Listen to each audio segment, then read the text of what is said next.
Ça y est, ça démarre. Bonsoir à toutes et à tous. Bonsoir à toutes et à tous. On ouvre les Bienvenue. portes. Bienvenue à tout le monde. Vraiment content d'être avec vous ce soir pour cette 5e conférence sur la thématique de l'art d'oser. Et donc ce soir, se transmuter avec les 5 agir. Et donc avant de commencer et d'ouvrir le bal ce soir, on va vous proposer déjà de vous installer confortablement, de vraiment vous mettre à l'aise pour vivre une expérience enrichissante. Ce n'est pas une formation, ce n'est pas un cours à l'école, c'est vraiment une expérience que vous pouvez vivre sur 3 dimensions, avec votre esprit, avec votre cœur et avec votre corps. Donc voyez un petit peu comment ça bouge, voyez un petit peu comment ça se passe de votre côté. Évitez aussi les distractions au possible, téléphone, tablette. Mettez-vous dans un endroit où vous vous sentez bien. Allez vous chercher un verre d'eau si vous en avez besoin, un cahier si vous voulez prendre quelques notes. Et donc ce soir, 5e conférence, l'art d'oser se transmuter avec les 5 agirs. Mais en tout cas, c'est à la fois une conférence, mais à la fois le fruit de discussions qui ont eu lieu entre Hop et moi. Hop qui va représenter la vision du Tao, des sagesses ancestrales, et puis moi qui vais un peu plus incarner la vision de l'accompagnement moderne. Donc on a décidé de croiser ces 2 visions pour ces 5 webconférences, et nous avons construit toutes les 5 comme un chemin qui nous emmène à cette 5e, donc se transmuter avec les 5 agirs. Et donc on aime bien démarrer ces webconférences par une citation inspirante, en tout cas une citation qui nous a inspirés. Et celle-ci, elle nous vient de Khalil Gibran, qui nous dit que tout le monde a une mission dans la vie. Tout le monde a un don unique ou un talent spécial à offrir à autrui, et lorsque nous mettons ce talent particulier au service des autres, nous connaissons l'extase et l'exultation de notre propre esprit, qui est le but de tous les buts. Dans cette webconférence, il y a déjà cette notion de service, se mettre au service des autres. C'est vraiment une intention qui est noble, c'est une intention qui est vraiment belle, parce que quand on se met au service des autres, quelque part, on lâche prise sur beaucoup de choses qui ont attrait à nous. On n'est plus là pour plaire aux autres, on n'est plus là par peur du rejet, on n'est plus là pour être le meilleur, on est là pour donner le meilleur aux autres, on est là pour contribuer à la société, à notre niveau, puisque nous sommes tous, disait quelqu'un, des poussières d'étoiles quelque part. Et c'est ça qui nous amène quelque part à cette extase, à cette exultation, parce qu'on est beaucoup plus léger, on est beaucoup plus ouvert, beaucoup plus rayonnant. Et donc, quelque part, quel est le lien entre cette citation et la transmutation, puisqu'aujourd'hui, c'est se transmuter avec les 5 agirs? Eh bien, nous allons y venir. Alors, dans le programme ce soir, on va parler de la transmutation avec les 5 agirs. Donc, les 5 agirs, on parle de la quintessence, revenir à notre nature profonde, à notre essence profonde, qui se compose, si on peut dire, de 5 essences, de 5 esprits, qu'on appelle aussi les 5 éléments, les 5 mouvements, qui sont en phase avec la nature, l'univers. Donc, c'est une modélisation de cette nature, ces 5 agirs. Et ces 5 agirs vont pouvoir aider à évoluer en cohérence. Et donc, c'est une vision holistique de l'évolution humaine dans son environnement, mais aussi dans le temps. On va aussi vous parler d'un programme novateur. Ce programme s'appelle les 5 agirs pour évoluer en cohérence. Parlons et posons quelques repères à propos de la transmutation. Et la transmutation est un mot qui nous vient de l'alchimie.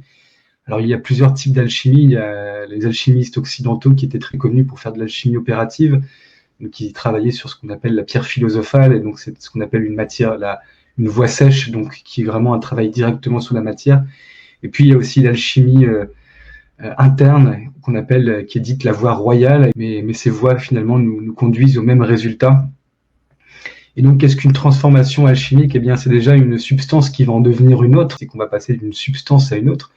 En alchimie opérative, on parle de transmuter par exemple du plomb ou de l'antimoine en or, donc c'est un métal qui va en devenir un autre. Et donc cette transformation alchimique va permettre d'aboutir à un métal noble, donc on va passer d'un métal vulgaire à un métal noble. Et donc cette opération de transmutation va se créer successivement en purifiant la matière, puisqu'on doit enlever toutes les scories du métal pour finalement que la matière puisse s'ouvrir à la lumière, et donc à son tour, si cette pierre marche, elle va pouvoir transmuter d'autres métaux. C'est-à-dire que si on prend une pierre qui était transmutée et qu'on la met en contact avec un autre métal, eh bien, les métaux autour vont vont se mettre à eux devenir aussi, avoir cette rayonnance, avoir cette capacité-là. Et donc, en tout cas, en alchimie interne, eh bien, c'est transformer ce qu'on appelle une essence ordinaire en essence extraordinaire. Et donc, c'est un processus qui va opérer par ce qu'on appelle une sublimation naturelle. Un art naturel, pourquoi? Parce que c'est un processus qui est issu de la nature. C'est un processus qui peut être très très long, mais si on effectue un travail et qu'on y investit de l'énergie, eh bien, ce processus peut se déclencher d'une autre manière qu'avec le temps, puisque les métaux se transmutent, les métaux évoluent dans la nature, mais le travail de l'alchimiste vient l'accélérer, cette opération. Et donc, les 5 agirs, qui sont un précepte taoïste, peuvent modéliser cette transmutation. Alors, je m'appelle Hop, donc je suis stratège de vie. Je pratique les arts du Tao, qui est en fait une série de méthodes et disciplines qui permettent de comprendre le processus de l'énergie et de la transformation. En l'occurrence, j'ai commencé par les arts martiaux, la médecine chinoise, le qigong thérapeutique, qui sont des médecines qui sont très liées à l'énergétique, à la circulation d'énergie et au processus de déséquilibre d'énergie, de remettre l'équilibre en place. Apparemment, j'ai aussi fait de la méditation, plusieurs types de méditation différents, et de la chimie interne taoïste, qui permet de comprendre la transmutation de cette énergie en moi et à l'extérieur, et voir le processus de changement qui pouvait opérer dans les 3 dimensions de l'être, que ce soit au corps, le cœur et l'esprit. Pour être en phase avec les 3 dimensions de l'extérieur, j'ai étudié et pratiqué la métaphysique taoïste chinoise, qui sont en fait une série de disciplines liées à l'art du positionnement et du timing, c'est-à-dire l'espace et le temps, être l'homme et se situe dans l'alignement entre ciel et terre. Donc, il faut agir au bon moment et au bon endroit. Pour mettre en place cette interaction entre l'interne et l'externe, il fallait aussi une approche stratégique. Une approche stratégique, c'est une approche qui permet d'élaborer des plans d'action de manière cohérente et coordonnée vers un objectif bien précis pour gagner du temps et de l'énergie. Et ces arts-là se basent beaucoup sur l'art de la guerre de Sun Tzu et d'autres types d'arts de la guerre stratégiques pour vraiment bien baliser le chemin et ne pas se perdre en route. J'ai voulu que le Tao soit accessible à tout le monde, à tout public, et de le rendre beaucoup plus simple, mais aussi beaucoup dynamique, basé sur l'action, donc sur le processus des 3 dimensions qui doit interagir les uns avec les autres, de l'interne et de l'externe, et l'adapter au monde moderne qui est en plein mutation. Et dans le Tao, un des principes est l'adaptabilité et le lâcher prise. Et moi, donc, c'est Kevin, je suis coach, j'accompagne à la fois des entrepreneurs, mais j'accompagne aussi des personnes sur leur chemin, ce qu'on appelle du life coaching. Donc, en ce sens, j'ai écrit sur ce slide, donc, coach polymorphe. Donc, il y a plusieurs formes. Ce qui est important, c'est pas ce que je fais quelque part, c'est qui je suis aujourd'hui. Parce que pour moi, le coaching, c'est accompagner des hommes et des femmes vers le changement, vers leurs objectifs, leur permettre d'explorer une réalité qui est la leur et de leur ouvrir un champ de vision pour qu'ils puissent avoir conscience de ce qui les bloque, pour leur permettre de passer à l'action et leur permettre de s'engager réellement dans les décisions qu'ils ont prises. Donc voilà pour ce que je suis et ce que je fais aujourd'hui. Donc je suis un ancien restaurateur, j'ai évolué dans le secteur de l'événementiel, dans le milieu de la cuisine et également dans le milieu du service. Je vous avais parlé du service tout à l'heure. C'est un métier formidable qui m'a demandé d'apprendre l'humilité, qui m'a demandé d'apprendre le non-jugement, j'ai vécu beaucoup de frustration, tant sur le plan humain, interne, externe avec les autres, et puis interne, beaucoup de frustration, beaucoup de choses qui n'étaient pas faciles à vivre. Je travaillais énormément. Je suis également aussi un grand passionné de savoirs ancestraux et d'histoire, et ce depuis mon plus jeune âge. J'ai toujours aimé comprendre les mystères de la vie, j'ai toujours aimé comprendre comment on fonctionne, j'ai toujours eu l'impression qu'il y avait un vide et que je n'avais pas tous les éléments et qu'on n'avait pas tout appris. Donc j'ai naturellement été chercher ces choses-là. Alors dans mon plus jeune âge, avec des grands initiés tels que Tolkien, avec le Seigneur des Anneaux, on a des pépites et des trésors en termes de savoirs ancestraux qui sont cachés dans les livres et dans nos contes de fées. Mais de plus en plus, en avançant, je suis allé vers l'alchimie, mais je suis aussi allé vers la communication non violente. La restauration a fait son temps et j'ai décidé de me réorienter. Ça n'a vraiment pas été facile parce que les études étaient coûteuses et je n'ai pas une famille très riche qui avait les moyens forcément de m'aider.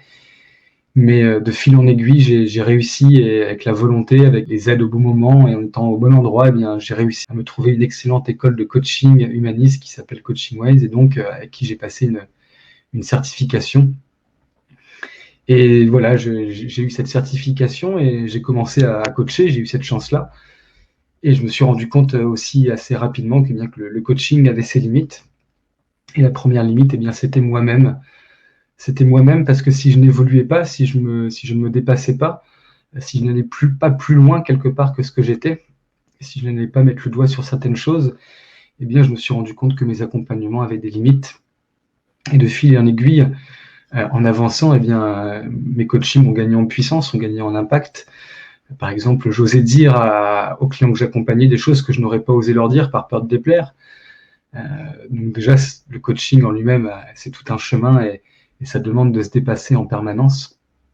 Et puis j'ai eu la chance formidable de rencontrer Hop, avec qui j'ai longtemps échangé à propos du Tao, à propos de Sun Tzu, à propos du Viking, à propos des 5 agirs, donc encore les 5 éléments ou les 5 mouvements. Et je me suis laissé porter à ce jeu.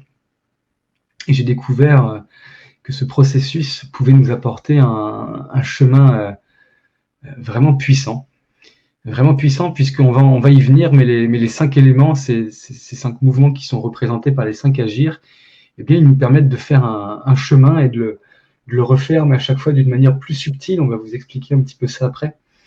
Et le fait d'avancer dans ce mouvement et de recommencer, eh bien, quelque part, on enlève les couches les plus superficielles, et puis de plus en plus, on se rend compte qu'il y a des choses plus subtiles et que par exemple, le besoin de reconnaissance ou la peur du rejet, on pense que ça y est, on a mis le doigt dessus et que c'est derrière nous, et en fait non, il prend une forme plus subtile et il faut refaire un tour et il faut recommencer. Alors on ne recommence pas de la même manière, on a le champ de vision qui est un peu plus large, il y a un peu plus de joie, il y a un peu plus de motivation, il y a un peu moins de frustration parce qu'on commence à élever un petit peu le niveau de conscience et quelque part on se rend compte des choses plus facilement, on tombe moins facilement aussi dans les pièges. Et quelque part, ça a été un vrai plaisir d'expérimenter ce chemin avec les 5 agirs, avec cet élément bois, cet élément feu, la terre, le métal et l'eau. Et puis, je me suis rendu compte que j'avais des qualités à développer, que j'avais des qualités qui n'étaient pas encore utilisées suffisamment. J'ai appris à développer mon potentiel d'écriture. Ce potentiel d'écriture m'a réouvert une forme de créativité plus forte. Et puis, voilà, j'ai appris avec la terre que je pouvais développer aussi ma persévérance, mon endurance, que je pouvais vivre avec plus de gratitude dans mon quotidien, et ça m'a permis d'avancer le cœur plus léger. Et voilà, quand avant je passais par exemple une journée de 8 heures de travail et que j'étais fatigué, bien aujourd'hui, je me sens beaucoup plus léger après une journée comme celle-là et je peux me tenir beaucoup plus longtemps. C'est aussi parce que je suis passé par des processus comme ça que j'arrive aujourd'hui à avoir un peu plus la pêche, être un peu plus présent dans mon quotidien, mais à la fois avec une vision beaucoup plus claire, avec une motivation plus forte et un vrai désir de contribution qui n'est pas le masque, qui n'est pas un masque, puisque des fois on a envie de contribuer, mais derrière ça se cache l'envie de plaire aux autres, l'envie d'être reconnu, parce qu'on ne se sent pas reconnu à sa juste valeur. Et donc quand on enlève ces couches, eh bien, il y a quelque chose qui se passe, et puis on commence à découvrir certains trésors qui sont en nous, et la vie est beaucoup plus chouette, et nous offre beaucoup de fluidité. Et puis on se rend compte aussi qu'il y a des synchronicités, il y a des choses qui se passent, on sent qu'on est dans le bon timing. Le fait qu'on enlève toutes ces couches, on est beaucoup plus léger et donc on avance beaucoup mieux, avec plus de joie aussi, avec plus d'authenticité. On reprend son pouvoir personnel. On peut se permettre de dire ce qu'on a envie de dire et de faire ce qu'on a envie de faire et d'être simplement. On devient plus cohérent. La cohérence, c'est le point de départ de l'alignement. Alors quand on parle de l'alignement, tout le monde parle de l'alignement, du sens, mais avant d'avoir l'alignement, il faut être cohérent d'abord. C'est créer cette cohérence entre ses pensées, ses idées et les actes qu'on va faire dans son quotidien. Donc c'est comme un diamant. Un diamant devient un diamant parce qu'il reflète toute cette cohérence dans ces atomes. Alors, pourquoi cette conférence? Le dénominateur commun de ces 5 web conférences, c'est l'art d'oser. Et donc, qu'est-ce que l'art d'oser? Bien, l'art d'oser est une habilité ou un talent qui permet de se dépasser, de se réaliser. On avait vu que le mot réaliser tenait sa racine du mot réel, qui est une vérité. Donc, c'est retrouver quelque part sa propre vérité dans sa vie et ainsi de sublimer sa vie grâce à une attention consciente. On avait vu aussi dans les précédentes webconférences, notamment l'art d'oser se métamorphoser, que l'art, c'était effectivement une alliance entre le savoir-être et le savoir-faire. C'est ce qui différencie quelque part l'artiste du technicien. Eh bien, l'artiste, il va mettre de l'émotion, il va mettre de l'âme, il va mettre des couleurs dans sa création. Et quelque part, sa création vit elle-même et peut nous interpeller, et peut nous-mêmes nous déclencher une émotion, car nous sommes aussi des êtres émotionnels, nous ne sommes pas que des êtres d'esprit, nous ne sommes pas que des êtres qui ont un corps. Cette capacité qu'on va avoir à se sublimer, à se dépasser, et qui va nous permettre de réaliser de bien grandes choses.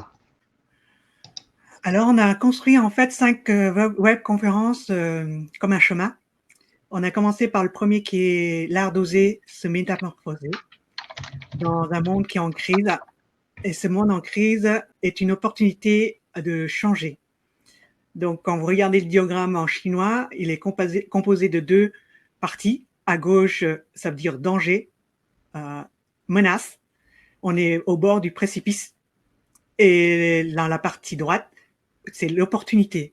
Donc, face à des peurs, aux dangers, aux menaces, et qu'on a peur, c'est peut-être le moment de trouver les solutions pour évoluer. C'est une opportunité d'avancer. Au lieu que la peur paralyse, on prend le train pour aller beaucoup plus vite qu'aller à pied. Dans la deuxième webconférence, on a parlé de se réaliser au sein d'une société qui a mis des standards de réussite, des modèles de réussite, des modèles de vie, nous rend conformes, on nous met dans une boîte, on nous empêche d'être ce qu'on est pour se conformer à l'extérieur demande de nous. En faisant ça, on se vide de notre énergie vers l'extérieur, faire plaisir pour avoir la reconnaissance. On recherche une gratification rapide et nous empêche donc de réaliser et de revenir vers notre être profond. Dans la troisième webconférence, on a parlé de vivre en pleine cohérence. Et la cohérence, c'est justement de savoir comment vivre avec nos contradictions et nos paradoxes. La contradiction entre le savoir-être et le savoir-faire, dans un monde où on met beaucoup plus le savoir-faire en avant que le savoir-être. On se vide de notre énergie, de notre vie, vers un savoir-faire plutôt qu'un savoir-être. Et le savoir-être disparaît progressivement. On se vide progressivement de notre vie. Et dans le but, si vous voulez augmenter votre savoir-faire, c'est revenir vers votre savoir-être et ce savoir-être va vous décupler votre savoir-faire. Si vous prenez 2 cuisiniers, les cuisiniers connaissent les techniques de cuisine. Mais celui qui va décupler, celui qui va sortir de l'eau, c'est par sa manière d'être, sa manière dont il comprend le processus de ses compétences, à savoir ce qu'il est exactement. Grâce à ça, il sublime en fait ses compétences et ainsi se dépasser et sortir du lot. Dans la 4e webconférence, on a parlé de retrouver son pouvoir personnel, c'est sortir des schémas de dépendance affective, sortir de vouloir absolument de la reconnaissance, sortir du regard des autres, sortir du jugement des autres et être libre de faire ce qu'on veut faire, de ce qu'on est réellement. La liberté, c'est ça, le libre arbitre, c'est ça, c'est de le faire sans demander l'approbation des autres pour réaliser ce qu'on veut réaliser. Et donc, dans la 5e webinaire, celle-ci, c'est utiliser les 5 agirs, la quintessence de votre être, la transformation de cette énergie pour vous transmuter, donc passer vraiment de ce passage de l'être qu'on pense donc qu'on n'arriverait pas à réussir, à faire sortir tout le potentiel que vous avez, sortir l'immensité que vous pouvez faire, de ce que vous pouvez être, mais les couches qui empêchent cette sortie, cette explosion de votre être, c'est un travail où il y a un cheminement à faire. Grâce à ce cheminement, vous pouvez faire à travers les 5 agirs, qui sont des processus très dynamiques de transformation. Alors pourquoi cette conférence ? Je pense qu'on est tous ici présents en nous ayant quelque part à un moment donné interrogés sur plusieurs questions existentielles. Et donc ces 5 questions existentielles, en tout cas il y en a peut-être plus, mais en tout cas qu'on avait envie de vous partager, eh bien qui suis-je? Qu'est-ce que je veux? Pourquoi je le fais? C'est comment je m'y prends? Vers quelle direction je tourne mes actes? Alors qui suis-je? C'est une question qui touche à l'identité, c'est une question qui va toucher à notre être. Et souvent quand on pose la question à quelqu'un, qui es-tu? Il va nous dire, mais moi je fais ci, moi je fais ça, ou ah j'ai une famille, je vis là-bas. Non mais qui es-tu? Et puis quand on développe, on voit souvent que cette question, eh bien, c'est très difficile d'y répondre. Et donc la question ce soir, c'est qui suis-je dans mon essence? Qui suis-je dans mon être? On va essayer de vous donner déjà quelques bouts de réponse, quelques pistes, parce qu'on pourrait passer des heures et des heures à parler de ce sujet. La deuxième de ces questions, c'est qu'est-ce que je veux? Qu'est-ce qui me motive? Qu'est-ce qui m'anime? C'est une question qui est essentielle d'ailleurs dans un processus, dans une séance de coaching, puisque donc qu'est-ce que tu veux? On va lui demander qu'est-ce que tu veux atteindre? Quel est ton objectif? Et à travers cette simple question, eh bien, on va lui poser la question, quel est l'enjeu pour toi? Qu'est-ce qui est important à tes yeux? En quoi est-ce que c'est bien sous ton contrôle et en quoi tu maîtrises bien toute la situation? On va lui demander quand est-ce que tu veux le réaliser également, parce que ça permet à la fois d'avoir un repère temporel, donc se fixer des objectifs, d'élaborer une stratégie par la suite. Et puis vers la question de l'enjeu, mais de l'enjeu profond. Quel est l'enjeu pour toi aujourd'hui? Et ça, c'est pourquoi je le fais quelque part. S'il n'y a pas d'enjeu, si on ne sait pas pourquoi on fait quelque chose, on ne peut pas aller vers son objectif. Donc si l'enjeu n'est pas dessiné, et souvent le premier enjeu qui est donné dans une séance, eh bien, c'est un enjeu qui est souvent minime, et puis au bout de 2-3 séances, on voit que l'enjeu apparaît progressivement et qu'il est beaucoup plus puissant qu'il n'y paraît. Mais pour faire ce travail-là et pour savoir pourquoi on le fait réellement, eh bien, il faut aller faire ce travail, il faut aller redescendre dans les couches et passer de quelque chose qui est superficiel à quelque chose qui est moins superficiel, puisque forcément, dans notre vie, au début, on ne fait pas forcément les choses dans le bon sens, ni pour la bonne raison. En tout cas, j'en ai pris conscience personnellement. Souvent, je voulais faire des choses pour plaire aux autres, et puis par la suite, j'ai fait vraiment des choses parce que ça me plaisait, et parce que ça m'animait, parce que j'avais l'élan de le faire. Et donc, c'est aussi l'idée de, quand on dit qui suis-je, c'est qu'est-ce que je veux et pourquoi je le fais. Puis la 4e question, eh bien, ça va être comment je vais m'y prendre.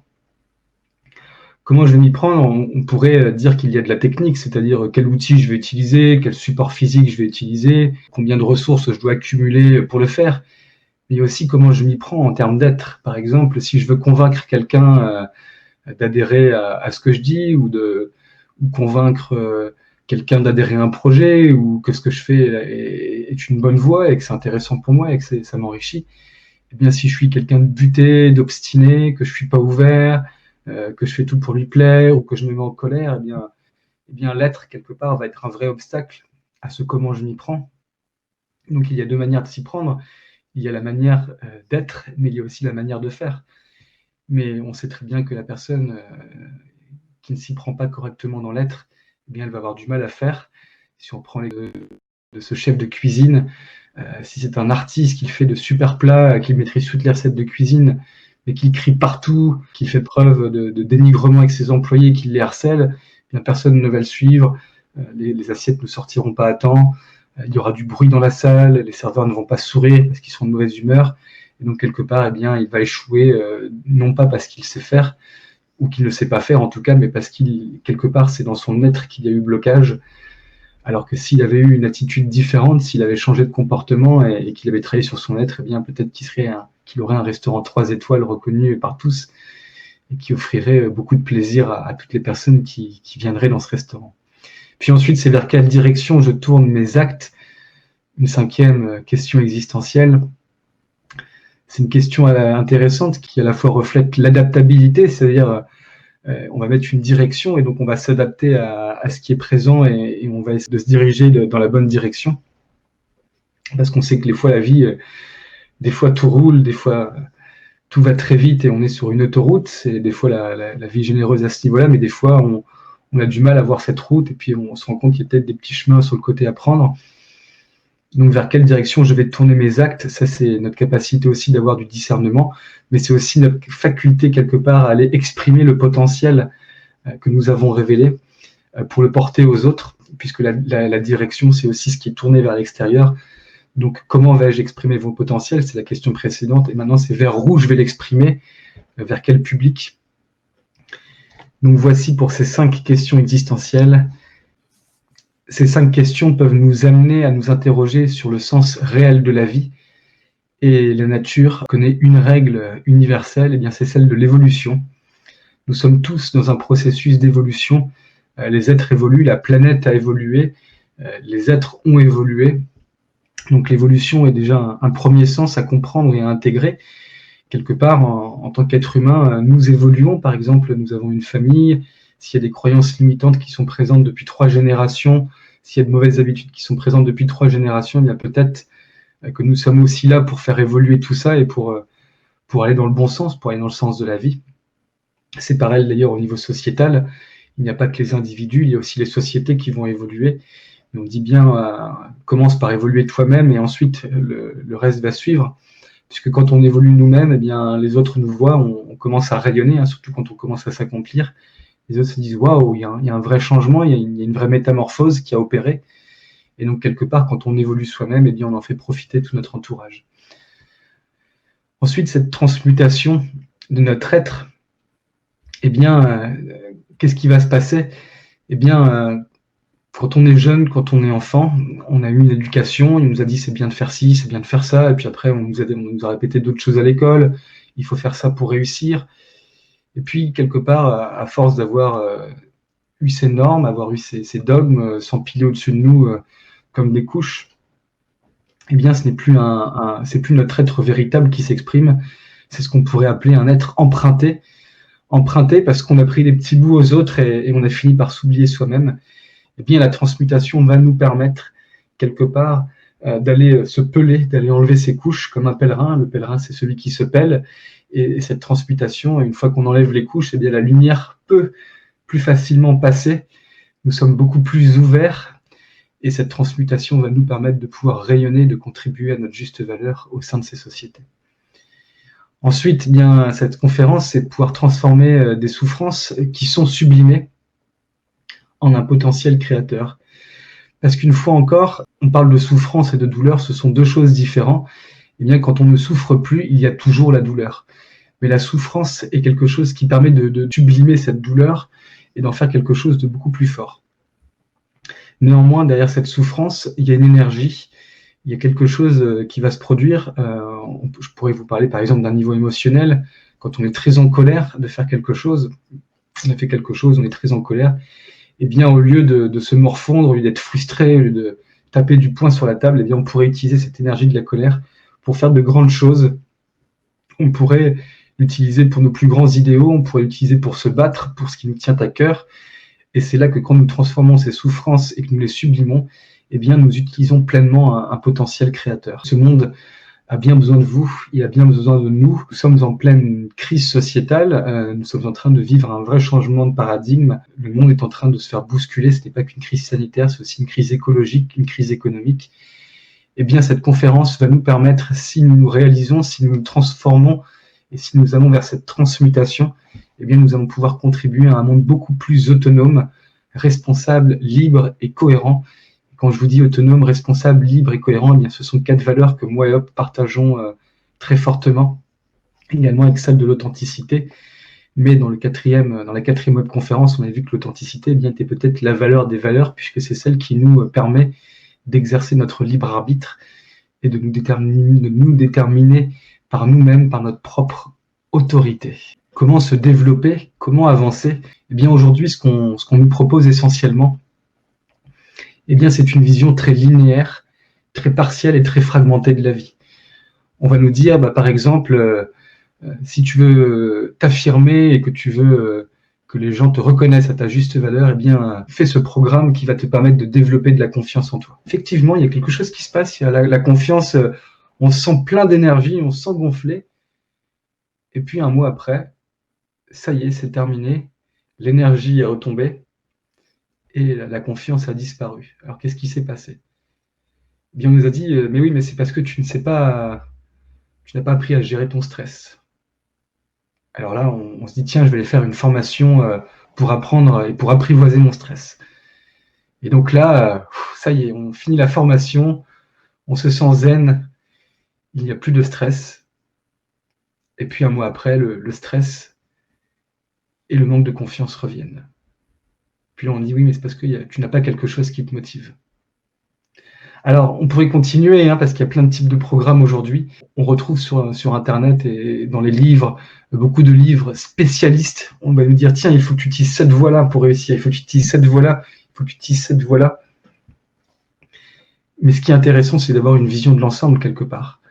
Parce que si on continue à avoir des approches fragmentées, si on continue à essayer de développer seulement un point et qu'on n'essaye pas de regarder l'ensemble tel qu'il est réellement et qu'on ne progresse pas d'une certaine manière, eh bien, on va juste aller chercher certains points dans ces fameuses couches dont je vous parlais et finalement, le reste va se recouvrir en permanence et on ne va pas avancer. On va être dans un état statique parce qu'on a un problème et c'est un peu le principe du symptôme. On se dit, j'ai du stress, je ne veux plus de stress. Et puis, on va essayer d'enlever ce stress. Mais avons-nous travaillé sur la cause réelle du stress? Avons-nous, quelque part, été au fond des choses? Avons-nous, quelque part, suivi un chemin où nous allons voir l'ensemble, une vision holistique de ce qui peut nous permettre d'évoluer et de nous accomplir? Eh bien non, si nous continuons à suivre ce type d'enseignement linéaire, partiel, et que nous n'adoptons pas une vision ouverte et complète de l'ensemble, eh bien malheureusement, il est très compliqué de se développer personnellement, ou en tout cas, ça peut prendre beaucoup plus de temps. On a développé quelque chose qui s'appelle la cohérence en 3 dimensions. Les 3 dimensions, ce sont celles déjà d'un individu, l'esprit, le cœur, le corps. Ce sont des éléments qu'on utilise tant dans le coaching avec l'index de conscience, tête, cœur, corps, mais qui fait également partie de la vision du Tao, esprit, cœur, corps. Et puis, ces 3 dimensions, elles ne vont pas être qu'internes, elles vont aussi être externes. Et il y a donc aussi le ciel, l'homme et la terre. Donc il y a différents concepts, Hobbes vous les rappellera un peu plus tard, mais il y a des choses qui sont liées à l'espace et des choses qui sont liées au temps. Et donc adopter cette vision en 3 dimensions, tant dans notre être que dans l'environnement et de ce qui se passe autour de nous, eh bien ça nous permet déjà d'avoir une meilleure perspective de la vie, de la manière dont nous fonctionnons, dont nous évoluons. Et on ne va pas, par exemple, apprendre quelque chose que sur le plan mental, on va aussi l'expérimenter avec le corps, et puis on va aussi le ressentir émotionnellement. Et quand on va lier ces 3 dimensions, en tout cas pour l'être, eh bien, il va se passer quelque chose, on va remettre quelque part un peu en marche la machine, et ça va être beaucoup plus simple. Puis en termes de l'environnement, bien sûr, il va falloir s'adapter. C'est bien beau de vouloir faire quelque chose, encore faut-il le faire au bon moment, encore faut-il être au bon endroit, encore faut-il se sentir à sa place entre ce bon moment et ce bon endroit. En tout cas, quand on adopte ces 3 dimensions de l'être et ces 3 dimensions environnementales qui sont le ciel, l'homme et la terre, la voie s'ouvre beaucoup plus facilement, on y voit beaucoup plus clair. Puis on se rend même compte que certains événements se produisent beaucoup plus facilement, que c'est beaucoup plus fluide, qu'on dépense beaucoup moins d'énergie. Et donc la vie devient, je ne vais pas dire qu'elle devient plus simple, mais en tout cas, il y a quelque chose qui se produit où les possibles s'offrent beaucoup plus facilement et on y voit beaucoup plus clair. Ensuite, bien sûr, on vous l'avait dit, il est nécessaire d'adopter une vision holistique et d'avoir la vision sur l'ensemble. Et bien donc les 5 agirs sont un modèle, permettent de modéliser la nature. Et ces 3 dimensions nous permettent d'avoir déjà une sacrée vision de ce que nous sommes et de ce qui se passe à l'extérieur de nous. On l'avait partagé dans une webconférence, ce qui est en haut est comme ce qui est en bas, c'est un principe universel. Eh bien, quand on intègre les 3 dimensions de l'être et de l'environnement, on commence déjà à avoir un regard holistique sur la vie. La cohérence 3D, cette cohérence en 3 dimensions, elle va nous permettre de nous développer avec beaucoup plus de durabilité, de stabilité. Elle va nous permettre de construire sur le long terme, puisque c'est bien beau d'avoir une idée, mais encore faut-il la tenir avec de l'endurance. Donc ça va être aussi le corps, mais aussi émotionnellement, parce que si on est frustré, si on est en colère, si on est triste par rapport à cette idée, eh bien ça va être compliqué d'être stable et de tenir sur le long terme. Ça va nous permettre de construire un chemin, donc de baliser un chemin pour avancer. Par exemple, si je sais que j'ai des frustrations par rapport à telle situation, eh bien, je vais pouvoir l'intégrer dans mon chemin. Je vais mettre mes objectifs sur mon chemin en me disant, tiens, là, dans 6 mois, il faut que j'y arrive. Pour ça, il faut que j'arrive à surmonter ça. Et il faut que je sois tant sur le plan de l'esprit au clair que sur le plan corporel. Il faut que je sois prêt à le faire. Que sur le plan émotionnel, c'est-à-dire me sentir bien dans mon cœur, avoir des émotions positives, parce qu'on sait que la colère, eh bien, dans le corps, eh bien, ça peut produire des effets chimiques assez dévastateurs. C'est très long à enlever du corps, ça produit des effets indésirables et ça crée de l'acidité d'ailleurs dans notre corps. Ensuite, construire un chemin, eh bien, c'est avoir des repères, c'est quelque part se permettre et s'offrir un GPS, une boussole, ça nous donne la direction, ça nous donne un cap à suivre. Il pleut même quand il fait noir, eh bien, on peut toujours se repérer. On dit que les hommes d'avant se repéraient à l'étoile polaire, donc ils avaient toujours la direction, même quand il faisait noir. Ils se repéraient aussi avec certains éléments dans la nature. Quelque part, on a oublié ça. Nous arrivons tellement à satisfaire nos besoins sur le court terme, on a tellement tout de mâché devant nous, que quelque part, on en a oublié de se fixer nous-mêmes des repères dans notre vie pour avancer. Pour se construire avec durabilité et stabilité, il faut aussi déterminer des stratégies. On parle aussi de stratégie comportementale. J'ai un projet là qui est très challengeant pour moi. J'ai une réorientation à faire qui est très challengeante. Comment je vais m'y prendre pour y arriver? Comment je vais mettre les moyens en place pour y arriver, mais sur le long terme? Et donc, je vais coordonner certaines actions qui vont me permettre d'y arriver. Et puis, quand on a ce plan d'action à long terme, eh bien, s'il y a des modifications ou de l'ajustement à faire, eh bien, c'est beaucoup plus simple. En dernier temps, il est nécessaire de passer à l'action. Donc, il va falloir dépasser ses peurs, il va falloir se transcender à un moment donné et comprendre quelle est la nature de ces peurs. Est-ce qu'elles sont légitimes ou non? Est-ce que les besoins qui y sont liés sont toujours d'actualité? Il va falloir quitter sa zone de confort. Et quand on quitte sa zone de confort, eh bien, on se sépare de quelque chose qui pouvait nous être agréable. Mais est-il réellement agréable? Est-ce que ce n'est pas un frein au contraire? On commence par développer une vision holistique, une vision de l'ensemble de ce qu'on est réellement dans toutes nos dimensions, voir que les systèmes qu'on a en nous et à l'extérieur de nous s'interagissent en créant en fait un équilibre en l'interne et l'externe. Et cette vision en 3 dimensions entre de son être et de l'environnement permet une création cohérente. Et ça permet aussi de créer de la synchronicité en réalisant cette interaction entre nous et l'extérieur, entre le microcosme et le macrocosme, ne sont que des miroirs de l'un et de l'autre. Quand ils vont rentrer en symbiose tous les deux, tout est fluide, les synchronicités apparaissent et tout arrive beaucoup plus vite et plus facilement. On atteint l'équilibre, l'homéostasie qui est la capacité de maintenir l'équilibre de notre système face aux contraintes extérieures. Et on arrive à être beaucoup plus stable, plus solide et plus cohérent. Et on a beaucoup plus de discernement et plus de courage et d'énergie d'avancer et de choisir.